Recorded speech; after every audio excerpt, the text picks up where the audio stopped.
The British labour market remains on course for recovery. The unemployment rate stagnated in December at the previous month's value of 4.1%.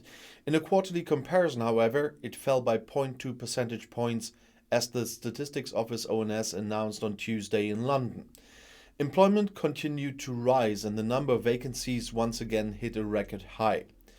The employment rate rose 0.1 points to 75.5% on a quarterly basis, the ONS said. The total number of employees had risen to a record high. The number of vacancies also rose to a high of almost 1.3 million. Before the corona pandemic, the number was a good 500,000 lower. Recently, however, the growth has weakened, but the statisticians into perspective. Companies have been finding it difficult to find workers for a long time. One reason is the reluctance of workers in sectors that have been severely affected by the corona pandemic. In a longer-term comparison, nominal wage growth remained strong at 4.3%, including bonuses, and 3.7% excluding bonuses. But in real terms, wages are falling due to high inflation. The British Central Bank is already fighting the high inflation with rate hikes, but experts think they are too low. New Zealand now bans dubious therapies supposedly curing homosexuality. A law to this effect was passed by Parliament in Wellington on Tuesday. Prime Minister Jacinda Ardern thus kept an election promise made in 2020. Conversion practices have no place in modern New Zealand, Justice Minister Chris Fevoy said. He spoke of a great day for the LGBTQ community in the Pacific country. By banning conversion practices in New Zealand, we join other countries around the world in sending a clear message that all people, including young people, deserve to be protected regardless of their sexual orientation, gender identity, or their gender expression, emphasized Fevoy. The practices are in future up to 5 years in prison. Conversion therapy is already banned in many countries, including Canada, France, and Israel. Germany here had decided on a partial ban in 2020. Since then, these treatments have been completely forbidden for minors and for adults under certain circumstances. The head of the World Food Programme of the United Nations, David Beasley, fears the worst humanitarian catastrophe since the Second World War in view of the economic upheavals and the corona pandemic.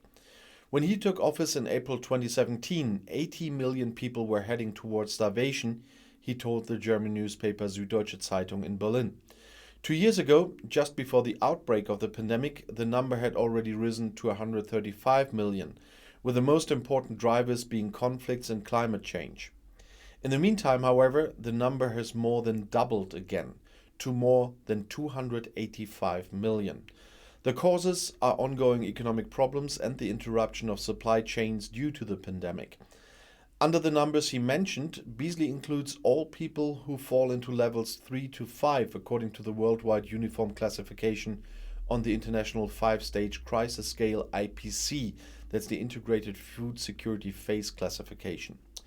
They are those suffering from severe acute malnutrition, facing a serious emergency situation in which they often do not know where their next meal will come from, or experiencing acute famine affecting at least 30% of the population and are acutely malnourished despite humanitarian aid. Of particular concern, according to the WFP director, is that 45 million people in more than 40 countries are currently at risk of acute starvation. On the IPC scale, this corresponds to level 4 out of 5. Beasley said his organization would need $6 billion this year just to save those 45 million from starvation. From the point of view of his supporters, Brazil's President Jair Bolsonaro has now also saved the world peace. Congratulations, President, wrote former Brazilian Environment Minister Ricardo Salles on Twitter on Tuesday. He also published a mounted cover of the US Time magazine with the likeness of Bolsonaro and the words Nobel Peace Prize 2022. Numerous users on social media believed that the title could be real and gave their comments. Bolsonaro arrived in Russia on Tuesday, where a meeting with Russian President Vladimir Putin was scheduled for Wednesday.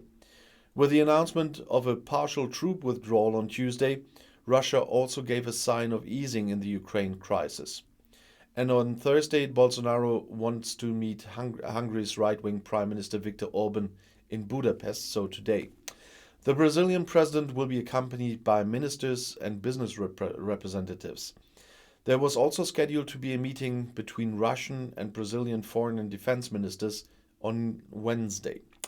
And according to observers, the right-wing head of state of the largest country in Latin America also wanted to use the trip to show that he still has partners abroad. Critics in Brazil questioned the trip given the timing. According to the World Health Organization, the WHO, the number of new corona cases worldwide has fallen by almost a fifth in the past week. Between February 7th and 13th, around 16 million cases were reported to the UN organization in Geneva, 19% fewer than in the week before, as the WHO announced on Tuesday evening in its latest corona statistics. The preliminary peak of the pandemic was reached in the last week of January with more than 22 million cases. After that, the numbers started falling in early February. Last week, fewer new cases were reported from almost all regions. Only in the Western Pacific region with East Asia and Oceania did the number increase. However, the WHO not only reported a decline in corona cases, but also a steady increase in BA2, a subvariant of the Omicron virus variant that can be transmitted even more quickly. BA2 accounted for more than a fifth of all Omicron cases analyzed worldwide in early February.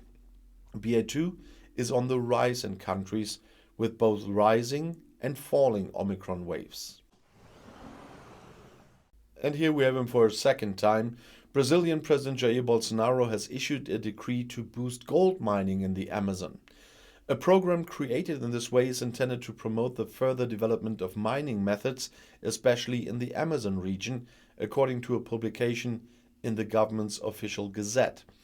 A second decree aims to make it more difficult to punish gold prospectors. In practice, the decrees aim to legalize a predatory practice that is progressing and destroying the environment, commented the environmental organization Greenpeace. Gold mining is widespread in the Amazon region. Brazilian President Bolsonaro is a supporter of the economic use of the Amazon region and also wants to allow gold mining in indigenous areas, which has hitherto been illegal. Critics accuse him of creating a social climate in which gold diggers and other invaders feel encouraged. The government decrees mention artisanal small-scale mining. In fact, financially strong entrepreneurs invest in the exploitation of indigenous areas with professional equipment. Illegal gold mining, called garimpo in Brazil, is often at the beginning of a chain, with loggers, ranchers, and agricultural entrepreneurs following prospectors. The garimpeiros could cut deep aisles in the forest. The mercury used to dissolve the gold pollutes the water, and fish die. So this is one of the worst things you can do there. And I'll see you in my next video. Bis gleich.